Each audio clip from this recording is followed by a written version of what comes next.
और जो परमेश्वर ने मेरे हृदय में डाला, बहुत साधारण सी बात है, पर उसको मैं दोबारा दोबारा दोहराना चाहती हूँ कि हम ये जानें कि परमेश्वर का वचन, वचन की सामर्थ क्या है। कल हमारे स्कूल में एक पेरेंट्स टीचर्स मीटिंग थी और मैं 12वीं की क्लास टीचर हूँ। वहाँ पे मतलब हम तो नहीं एक्सपेक्ट कर रहे थे कि पेरेंट्स आएँगे, क्योंकि कोई ना रिज़ल्ट था दिखाना ना कुछ था, पर पेरेंट्स आए। 2 हैरान परेशान पेरेंट्स मेरे सामने आके बैठ गए। कहते हैं, मैम हमारी बच्ची तो बहुत परेशान है, बहुत स्ट्रेस्ड आउट है। और मैंने क्या हो गया? वो साइंस वाली है, नॉन मेडिकल, कि आपने ऐसा कहा और वो बहुत स्ट्रेस्ड आउट है। मैंने क्या कहा कि अगर आपकी कॉपी कंप्लीट नहीं होगी, तो मैं तुम लोगों को सबको लाइन बना के प्रिंसिपल के पास ले जाऊँगी। वो लड़की बहुत डर गई और उसके माँ-बाप जो मेरे सामने बैठे थे, ऐसा लग रहा था अगर मैं कुछ अगर बोलती, तो वो रो पड़ते। तो मैंने बोला, मेरा मतलब ये नहीं था, बच्चों को काम कंप्लीट करना है, हम भी जानते हैं वो साइंस के बच्चे हैं, उनको समझाया, मैंने बोला मैं बच्ची से बात करूँगी, ठीक है? तो ये एक साधारण-सा उदाहरण है जिससे क्या दर्शाता है, जब हम कुछ बोलते हैं उसका कितना बड़ा प्रभाव लोगों पे पड़ता है ना? और एक छोटा-सा इंसिडेंट था जहाँ एक प्राइमरी के बच्चे आई थिंक केजी में थे और उनकी टीचर थी मैथ्स टीचर, उनको पढ़ा रही थी। उनको समझा रही थी, बच्चे तीसरा चौथा पीरियड था, बैठ तो सकते हैं नहीं, खूब हल्ला मचा रहे थे। तो टीचर ने समझाया, डाँटा, नहीं माने। तो उन्होंने बोला, "ये सारे बंदर बैठे हैं इधर, शांत नहीं रह सकते।" तो बच्चे कुछ नहीं बोले, तभी भी हल्ला मचा रहे थे। एक छोटे से बच्चे ने हाथ उठाया, कहा, "मैम।" तो बोलती है, "क्या?" "मैम, इन सब बंदरों की मम्मी कौन है?" ऐसा भी होता है। तो हम देखते हैं शब्द बहुत महत्वपूर्ण है ना? जो हम बोलते हैं वो एक प्रभाव डालते हैं। ये हम जो बोलते हैं, ये हम क्या बोलते हैं, एक इंसान के प्रति एक प्रतिक्रिया है कि हम बोलें, उसका प्रभाव पड़ता है और एक प्रतिक्रिया शुरू हो जाती है ना? और दूसरी तरफ हम देखते हैं वचन, परमेश्वर का वचन। आज का शीर्षक हमने चुना वचन की सामर्थ। तो वचन क्या है? अगर आप लोगों के पास बाइबल है और कोई हिंदी में उसको जल्दी से पढ़ दे तो आसान होगा। इब्रानियों की पत्री, इब्रानियों नहीं, सेकंड तिमोथ दूसरा तिमुथियुस 3:16। परमेश्वर का वचन क्या है? परमेश्वर की प्रेरणा से रचित है। तो परमेश्वर का वचन क्या है? परमेश्वर का वचन परमेश्वर की आत्मा के द्वारा रचित है। वो जीवित है, राइट? और दूसरा वचन हम पढ़ेंगे वो है इब्रानियों 4:12। क्योंकि परमेश्वर का वचन जीवित और प्रबल और हर एक दो-धारी तलवार से भी बहुत चोखा है और जीव और आत्मा को और गांठ-गांठ और गूदे-गूदे को अलग करके वार-पार छेदता है और मन की भावनाओं और विचारों को जांचता है। ये 2 प्रमुख वचन हैं जो हम अपने पूरे उसमें संदेश में देखेंगे। और अगर हम वचनों के प्रभाव के एक और अगर आप लोग थ्री इडियट्स आपने देखी? आपने वचन का प्रभाव वहाँ भी देखा?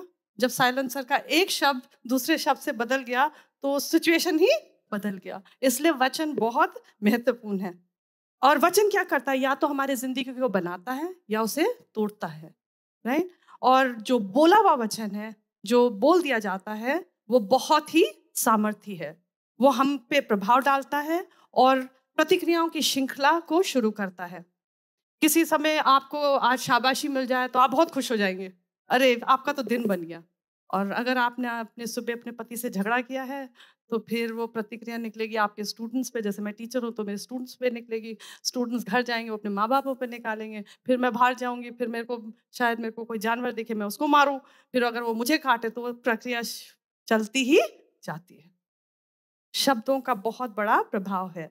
और कई बार हम लोग क्या करते हैं, गुस्से में काफ़ी शब्द बोल जाते हैं और ये नहीं समझते कि उसका प्रभाव क्या होगा। और नीति वचन 18:21 में लिखा है, जीभ के वश में मृत्यु और जीवन दोनों होते हैं। कई बार हमने सुना होगा ऐसे, पर हम भूल जाते हैं। हमारे जीभ में क्या है?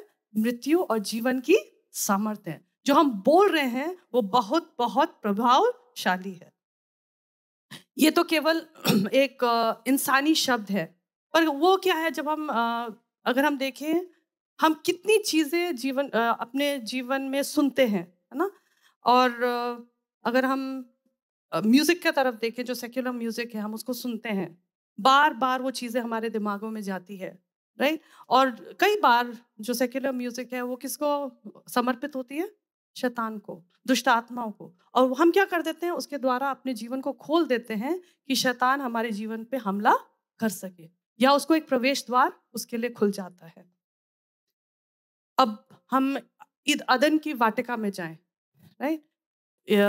उत्पत्ति उसका पहला अध्याय, वहां पे क्या हुआ? जब तीसरा अध्याय में जब हम देखते हैं क्या हुआ, जब आदम और हवा को परमेश्वर ने बनाया, तो शैतान ने क्या, किस चीज का प्रयोग करा कि हवा को परमेश्वर से दूर ले जाए? शब्दों का प्रयोग। उसके पास गया डोलता डालता, सही में परमेश्वर ने ये कहा है? शंका उसके मन में डाल दी। और क्या करा उसने? और इसी प्रकार जब प्रभु यीशु मसीह को की परीक्षा ली गई, उस समय भी शैतान ने प्रभु यीशु मसीह को नहीं छोड़ा, उसके पास गया। और उसने क्या करा? कितना चालाक, उसने वचन का इस्तेमाल किया कि परमेश्वर को चैलेंज करे। सही में तुझे तो भूख लगी है तो इसको बोल, इन पत्थरों को बोल, वो रोटी बन जाएंगी। परमेश्वर ने, प्रभु यीशु मसीह ने क्या कहा? मनुष्य रोटी से ही नहीं पर हर एक वचन के द्वारा जीवित रहेगा, राइट। तो परमेश्वर बार बार प्रभु यीशु मसीह ने वचन का इस्तेमाल किया कि वो शैतान के उन आरोपों को, उन चैलेंजेस को, उनका खंडन कर सके। और अब हम देखें कि परमेश्वर का वचन क्या है, इसको, ये क्यों इतना प्रभावशाली है, ये इतना क्यों सामर्थ्य होता है। पहली बात हम देखते हैं कि परमेश्वर का वचन जीवित है। अगर हम उत्पत्ति में देखें तो परमेश्वर ने क्या कहा? परमेश्वर ने कहा हो जा, राइट। 9 बार लिखा है God said let there be. 9 बार लिखा है कि हो जा, और क्या हुआ? कुछ हुआ कि नहीं हुआ? सब चीज बदल गया। जैसे ही परमेश्वर ने कहा तो वो हो गया। वचन देहधारी हुआ और प्रकट हमारे सामने हुआ। उस वचन के द्वारा परमेश्वर ने क्या बनाया? आसमान, जमीन, पृथ्वी की सृष्टि की। सब चीज जो हम देखते हैं उसने उसकी सृष्टि की। उससे पहले क्या था? सब चीज बेडौल था और परमेश्वर की आत्मा इस पे पृथ्वी पे मंडराती थी। पर जब पवित्र आत्मा, जब आत्मा ने वचन के द्वारा प्रकट हुआ, तो जो बेडौल था, जिसमें ना कोई आकार था, सब अंधकार था, उसमें क्या आया? आकाश और पृथ्वी, ज्योति, पानी, सारा जीव जंतु सामने हो गए। और केवल वही नहीं, जब प्रभु ने हमें बनाया, उस मट्टी के पुतले को बनाया, तो क्या करा प्रभु ने?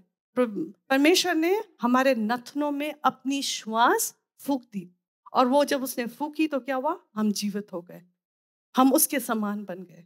उसकी एक परछाई हम हैं इस पृथ्वी पर, राइट। और तो परमेश्वर की जो आत्मा है, जब हम वचन को बोलते हैं तो उसकी आत्मा को हम क्या करते हैं? प्रकट करते हैं। वो परमेश्वर का आत्मा उस वचन को प्रकट करता है, राइट। तो और इसलिए परमेश्वर का जो वचन है वो बहुत ही सामर्थी है, क्योंकि परमेश्वर का वचन, उसमें क्या है? जीवन है। क्योंकि पहले जब हम परमेश्वर ने बोला और वो हो गया, तो हर बार जब हम परमेश्वर के वचन को बोलते हैं, हम परमेश्वर को उस सिचुएशन में, उस सर्कमस्टांस में हम बुलाते हैं, राइट। दूसरी बात हम देखते हैं कि परमेश्वर का वचन जिंदगी है या जीवन है। और सबसे बड़ा उदाहरण, मैं शायद हिंदी में उतना एक्सप्लेन नहीं कर पा रही हूँ, पर मैं सबसे बड़ा उदाहरण मैं दूंगी कि परमेश्वर का वचन जो है जिंदगी है, जीवन देता है, वो हमें जीवित रखता है। कोविड के समय आपने सुना होगा कि मैं बहुत घबरा गई जब मैंने देखा कि मेरा भाई बिल्कुल मृत्यु के द्वार पे खड़ा है, मेरा बहन का पूरा परिवार शायद बचे ना बचे, और हम सब अलग अलग स्थानों में थे। मेरी सास को परमेश्वर ने ले लिया उस समय, हम लोग फंसे पड़े, कैसे हम जाएंगे, ये नहीं पता कि अगले दिन क्या होगा, कौन मदद करेगा। और मुझे बहुत घबराहट हो गई। एक रात को मैं उठी, मेरा दिल बहुत जोर से धड़क रहा था, बीपी शायद बहुत हाई था और मेरे को समझ में नहीं आ रहा था क्या हो रहा है, मेरे से सांस नहीं ली जा रही थी। और उसके बाद एक पूरा 1 डेढ़ साल इस परिस्थिति से उभरने के लिए मुझे लगा। डॉक्टर ने कहा एंग्जाइटी है, तुमको ये दवाइयाँ लेनी पड़ेंगी। मैं गई तो इतनी ढेर सारी दवाइयाँ दे दी। और मैंने बोला परमेश्वर, तू वचन है और तू सामर्थी है। और उन दवाइयों को जब मैंने शुरू में लिया तो मेरा मुंह सूज गया, मेरे हाथ पैर सूज गए, मेरे को समझ में नहीं आया मैं क्या करूं। फिर मैं परमेश्वर के वचन में गई। मैंने कहा परमेश्वर, तेरा वचन ये कहता है कि तेरे कोड़े खाने से हम चंगे हुए हैं। मैं नहीं जानती, मैं ये दवाइयों को एक तरफ रख रही हूँ, तू मुझे चंगा कर। और मैंने जैसे आपने उदाहरण सुना होगा डेरेक प्रिंस का, एक मेडिसिन बॉटल उसकी किताब है। वो जब बहुत बीमार पड़ गए तो उन्होंने क्या करा, उन्होंने दवाइयाँ लेनी बंद कर दी। मिलिट्री में थे, उन्होंने दवाइयाँ लेनी बंद कर दी और उन्होंने जैसे दवाई खाते हैं वैसे परमेश्वर के वचन को पढ़ना शुरू किया। उन्होंने वचन ढूंढे और उन वचनों को दवाइयों को तरह लेने लगे। जैसे 3 टाइम है तो 3 टाइम खाने लगे। मैंने वो किताब उठाई, मैंने पढ़ी, मैंने बोला परमेश्वर, जब तू इसके लिए ये कर सकता है, तू वही वचन आज भी है, तू मेरे लिए इसको कर। दवाई को मैं 4 बार लेती थी, मैंने 4 बार परमेश्वर के वचन को कहना शुरू करा। अब पहली बार मैं जब यहाँ खड़ी हुई, पास्टर ने मुझे बुलाया था कि मैं अनुवाद करूं। मुझे पता है किस परिस्थिति में मैं यहाँ खड़ी थी, जब मैं खुद अपना सोच नहीं सकती, मैं यहाँ अनुवाद मैंने किया। वो पहला वचन था जब परमेश्वर ने मेरे मुंह से वचन बुलवाया और चंगाई की शुरुआत हुई। और आज मैं यहाँ खड़ी हूँ, मैं लड़खड़ा रही हूँ। मुझे पता है मेरे को हिंदी उतनी अच्छी आती नहीं है, मैं शायद आपको समझा ना सकूं, पर परमेश्वर का वचन क्या करता है, सामर्थ्य है। वो जो बोलता है वो करता है। मैं उसकी एक साक्षात गवाह हूं। वो वचन देहधारी हुआ और उसने हमारे बीच में डेरा किया और हमने उसको देखा। उस वचन को मैंने देहधारी रूप में अपने ऊपर देखा है। वो प्रकट हुआ, चंगाई उसने दी। वो सामर्थी वचन है। वो परमेश्वर की क्या है, सांस है। वो वचन परमेश्वर की सांस है। और जब हम उसको बोलते हैं तो हम परमेश्वर की सांस को, उसके जीवन को उस सिचुएशन में, उस परिस्थिति में फूंक देते हैं। कई बार हम क्या करते हैं, उस सिचुएशंस को अपने सामने देखते हुए, परिस्थिति को सामने देखते हैं, अरे ये तो नहीं होगा, ये नहीं होगा। हम उसकी श्वास लेके बैठे हैं, उसका वचन हमने अपने मन में रख छोड़ा है। हम भूल जाते हैं हम कौन हैं। अपना मुंह हम खोले। आज सुबह हम बार बार सुन रहे हैं, घोषणा करें, घोषणा करें, प्रभु यीशु मसीह की बोलो जय, तेरा वचन। हम बार बार कह रहे हैं।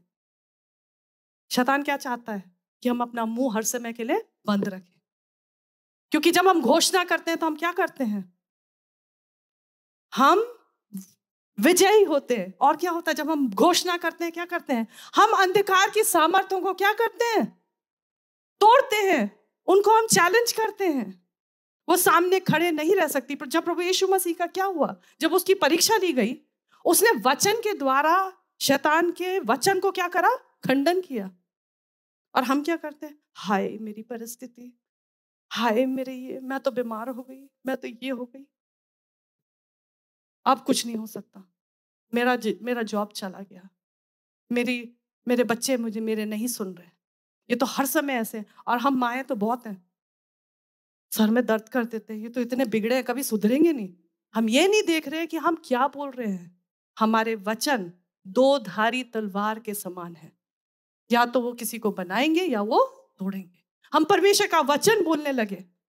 मैं कहानी पढ़ रही थी, एक माँ थी, उसका लड़का बड़ा हुआ, वो अपने बच्चे के बारे में सोचती रही कि ये प्रभु का सेवक बनेगा, ये प्रचारक बनेगा। वो लड़का चला गया नशे में, पियक्कड़ हो गया। उसके लिए कोई उम्मीद नहीं थी कि वो बच्चा परमेश्वर के पास वापस आएगा। जब वो आता था घर, उसकी माँ उसको उस बेहाल में देखती थी और सोचती थी इसका क्या होगा।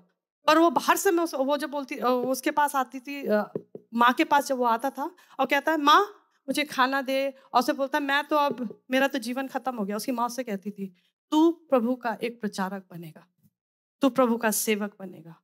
और हो ना हो 10-15 साल बाद जब सब ने उम्मीद छोड़ दी, परमेश्वर ने उसको पकड़ा और उस माँ के वचनों को उस जीवन में निर्धारित होने दिया और वो लड़का प्रभु का सेवक बना और बहुतों को जो नशे में फंसे थे उनके लिए एक आशीष का कारण बना। ये वचन की क्या है, सामर्थ है।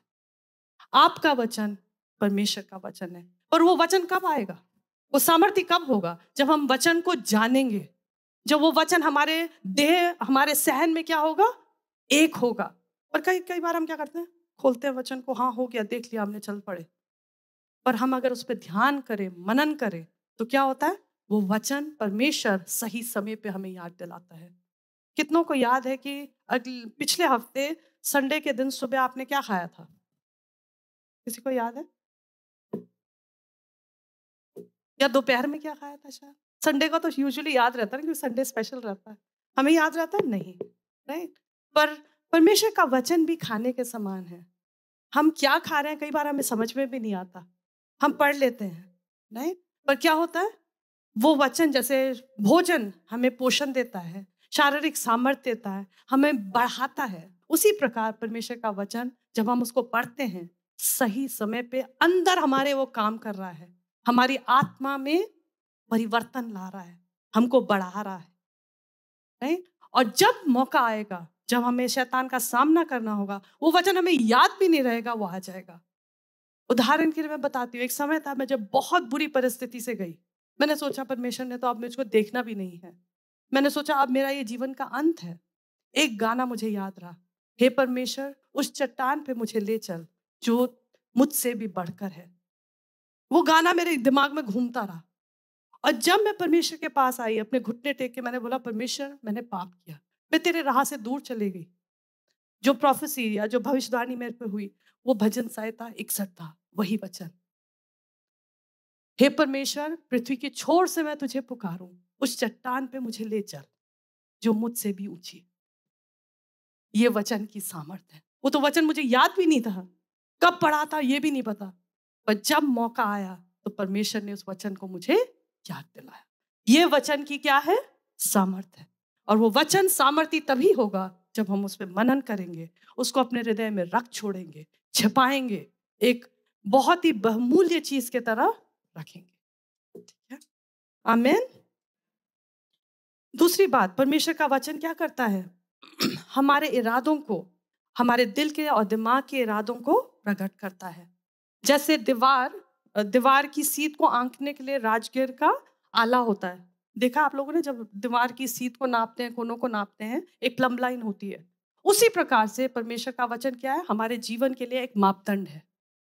बार बार वो हमें परमेश्वर के परमेश्वर के क्या बोलते स्टैंडर्ड्स के पास ले जाता है कि ये सही है, ये गलत है। हमको बार बार याद दिलाता है। अगर हम परमेश्वर के वचन को पढ़ते रहे, वो हमें याद दिलाता है कि ये परमेश्वर ये चाहता है। वो हमारे हृदय के सारी अभिलाषाओं को जांचता है, ये सही है या गलत। हमारे वेरी मोटिव्स को कसोटता है कि नहीं, ये ठीक नहीं है, वापस लौट जाओ, ये ठीक नहीं है, ये ठीक सोच नहीं है। ये परमेश्वर का वचन करता है। और फाइनली क्या करता है, परमेश्वर का वचन परमेश्वर पिता के हृदय को हमें दर्शाता है। जब हम पढ़ते हैं तो हम जान पाते हैं कि हमारा स्वर्गीय पिता कितना दयालु, कितना प्रेमी, न्यायी और क्या है, पवित्र है।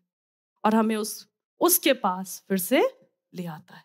और हमें जब हम परमेश्वर के वचन को पढ़ते हैं, उसकी सामर्थ को समझते हैं, तो परमेश्वर का वचन क्या करता है, हमें एक प्रति उत्तर परमेश्वर को देने के लिए सहायता करता है।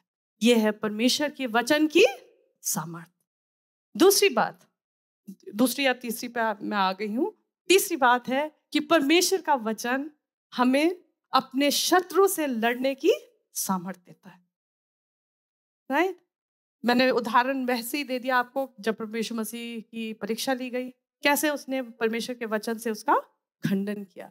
पर कई बार क्या होता है, हमारे सामने परिस्थितियां आती हैं जो हम सोचते हैं अरे ये तो नॉर्मल है, ये हो रहा है, ठीक है, पर हम ये नहीं देखते कि उसके पीछे उसका कौन है। अभी जय आप लोगों को सबको पता है कि वो यूएस चला गया। इससे पहले हमने कैसी कैसी घटनाएं देखी हम ही जानते हैं। और पास्टर जेम्स ने मुझे एक मैसेज भेजा कि इस समय जरूर से प्रार्थना में ज्यादा बने रहना, वचन को थामे रखना, क्योंकि परमेश्वर आपके परिवार में बहुत बड़ा काम कर रहा है और शैतान खुश नहीं होगा। और वास्तविक रूप में हमने ये देखा, हमने पहली बात, हम जब मसूरी जा रहे थे कि हमें अपने नाना से जय मिले, तो आगे ट्रक का टायर फटा, सारा उसका पत्थर मलबा हमारे ऊपर और एक भड़ाम से आवाज आई सामने। हमने सोचा हमारी गाड़ी टूट गई है या तो इंजन फटा, क्या हुआ। रोका तो देखा एक भी चीज हमारी गाड़ी पे नहीं थी, आगे का टायर फटा था। परमेश्वर ने हमारी वहां सुरक्षा की।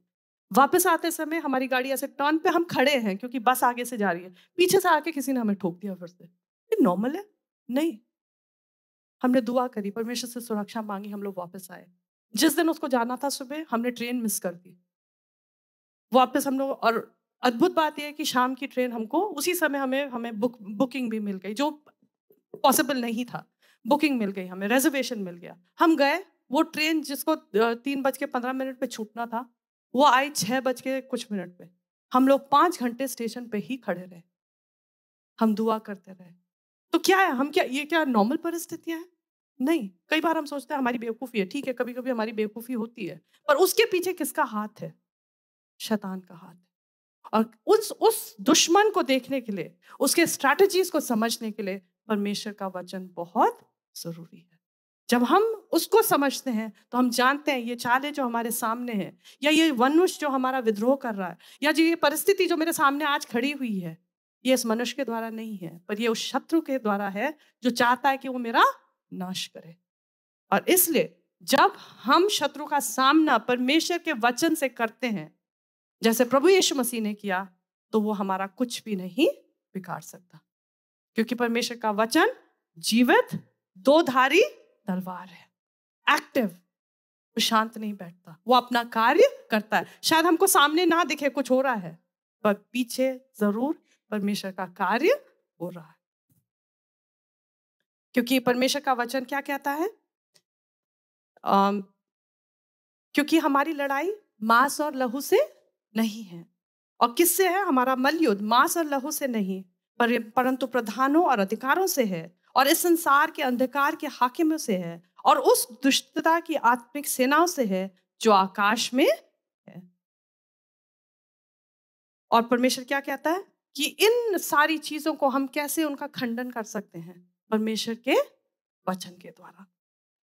क्योंकि हमारी लड़ाई हथियार शारीरिक नहीं, पर गढ़ों को ढा देने के लिए परमेश्वर के द्वारा सामर्थ्य है। सो हम उन कल्पनाओं को और हर एक ऊंची बात को जो परमेश्वर की पहचान के विरोध में उठती है, खंडन करते हैं, और हर एक भावना को कैद करके मसीह के आज्ञाकारी बना देते हैं। इस प्रकार हम क्या करते हैं? उन चीजों को, उनका खंडन हम कर सकते हैं। इस वचन को लिख लीजिए, 2 कुरिन्थियों 10:4।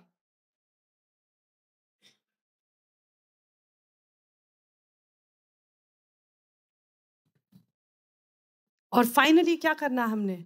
जब इन सब चीजों का हम खंडन करते हैं तो हमने क्या करना है? और इफिसियों 6:17 में जैसे लिखा है, और उद्धार का टोप और आत्मा की तलवार जो परमेश्वर का वचन है, उसे हम ले ले। कभी हम उस लास्ट पार्ट को हम कभी भूल जाते हैं।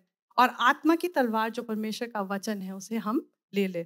कई बार क्या होता है, मसीह लोग, हम चाहते हैं, हम जाते हैं, हम लड़ाई पे चढ़ाई करने चले जाते हैं। आज हम शैतान का सामना करेंगे, और जब शैतान हमारे सामने परिस्थितियां लाता है, हम देखते हैं चलो अब इससे लड़ते हैं, हम सोचते हैं हम अपनी तलवार निकालेंगे, पर अंदर तो तलवार है ही नहीं, क्योंकि परमेश्वर का वचन हम में है ही नहीं। हमने वो समय परमेश्वर के वचन को नहीं दिया, और तब शैतान हम पे हंसता है। हाँ, तुम मुझे बताओगे परमेश्वर का वचन, मैं तो उससे तुमसे अच्छा जानता हूँ। और ये भी कहा गया है कि अगर परमेश्वर का वचन जो आत्मा की तलवार है हमारे हृदय में नहीं है, तो हम कई बार क्या कर देते हैं? पवित्र आत्मा को बेहथियार कर देते हैं।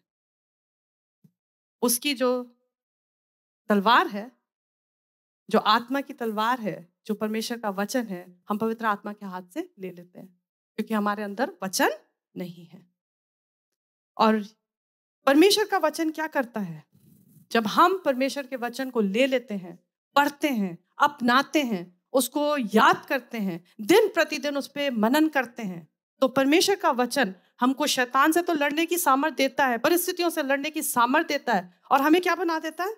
परमेश्वर का वचन हम असहाय सामान्य लोगों को क्या कर देता है? शक्तिशाली, सशस्त्र और खतरनाक योद्धाओं में बदल देता है।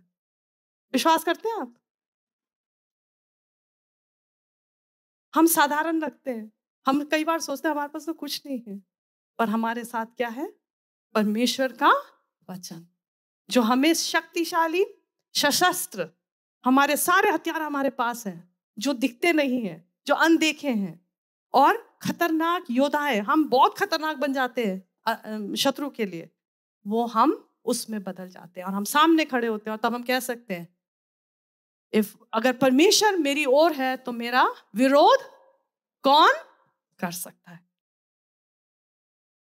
ये है परमेश्वर की सामर्थ। सॉरी,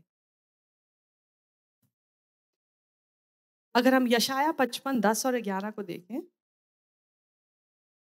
अभी मैं क्लास में एक पोएम करवा रही थी, वो voice of the rain Walt Whitman की है, और उसमें बारिश होती है, और जो कवि है वो बारिश से पूछता है कि तू कौन है, और जो बारिश है उसको एक जवाब देती है।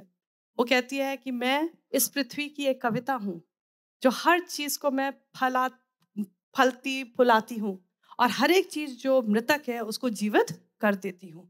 और मैं अपने एक मैं जहां से शुरू होती हूँ फिर वहीं लौट आती हूँ, उसी उसी भाव में मैं फिर लौट आती हूँ।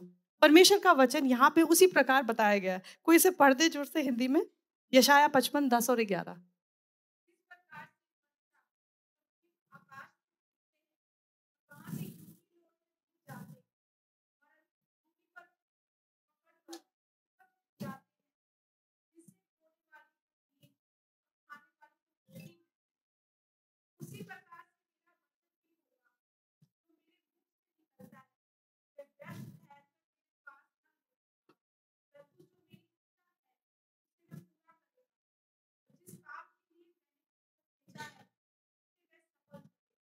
हर एक वचन जो परमेश्वर के मुंह से निकला है उसमें सामर्थ और एक अधिकार है।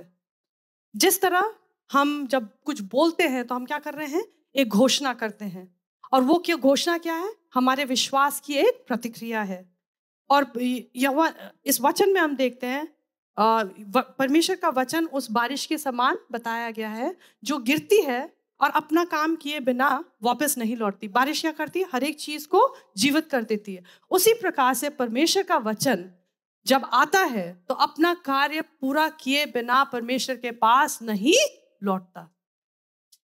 कई बार हम पटर पटर पटर पटर पटर पटर परमेश्वर के वचन को बोलते बिना समझे, पर हम जब विश्वास के साथ उन वचनों को बोलते हैं तो परमेश्वर का वचन परमेश्वर के पास बिना वो काम किए लौटेगा नहीं। परमेश्वर हमारे वचनों को नहीं सुनता, परमेश्वर अपने वचनों को सुनता है। जब हम उसके वचन उसको बोलते हैं तो स्वर्गदूत उन वचनों को लेके वो तो तत्पर खड़े रहते हैं कि हम खड़े रहें, तुम बोलो और हम तुम्हारे लिए ये करेंगे।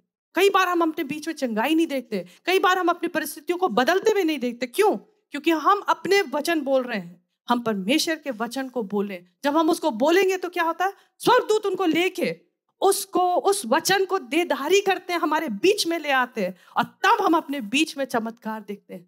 तब हम अपने जीवनों में अपनी परिस्थितियों को बदलते हुए देखते हैं, और सारी चीजें जो बेडौल हैं एक आकार में आ जाती है। ये परमेश्वर के वचन की सामर्थ है। इसलिए जब हम घोषणा करते हैं, शैतान क्या चाहता है? मैं इतनी दुखी होती हूँ जब देखती हूँ, कल इन पिछले दिनों में हम बच्चों के स्पीकिंग और लिसनिंग स्किल्स ले रहे थे। कई बच्चे सामने खड़े होकर थर थर थर कांपने लगे, रोने लगे। क्यों? कोविड का असर है मैम, एंजाइटी है। अभी ड्रामा के लिए हम ऑडिशंस ले रहे थे, एक लड़की जाके पर्दों के पीछे छिप गई। क्यों?